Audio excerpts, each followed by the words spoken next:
Get Healthy Cincinnati from the Christ Hospital and these local partners.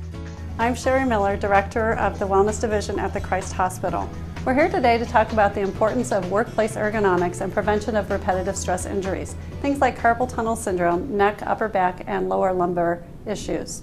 And we have Deborah here with us today to help us with workplace arrangement and posture. So Deborah, thank you for being here today.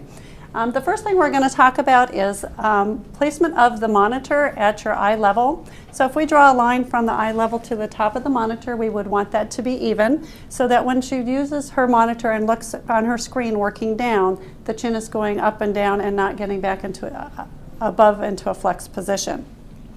We're also going to look at her seating placement, so where her chair level is, looking at a 90-degree angle in the legs and also a 90-degree angle from the hips to the shoulders so that everything's in a neutral position for that lower back.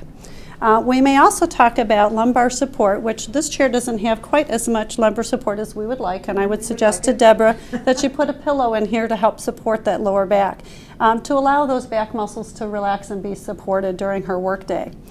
We also want to look at the keyboard, and all of these parts of the computer, the keyboard, the chair, those are all usually adjustable now in the workspace, and so you can raise things and lower things as you need to make them appropriate and comfortable for you.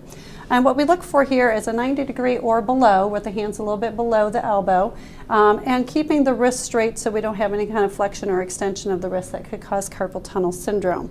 We also want to make sure that the mouse is within reaching distance, the phone, and any of the things on her desk are within reaching distance to be comfortable for you.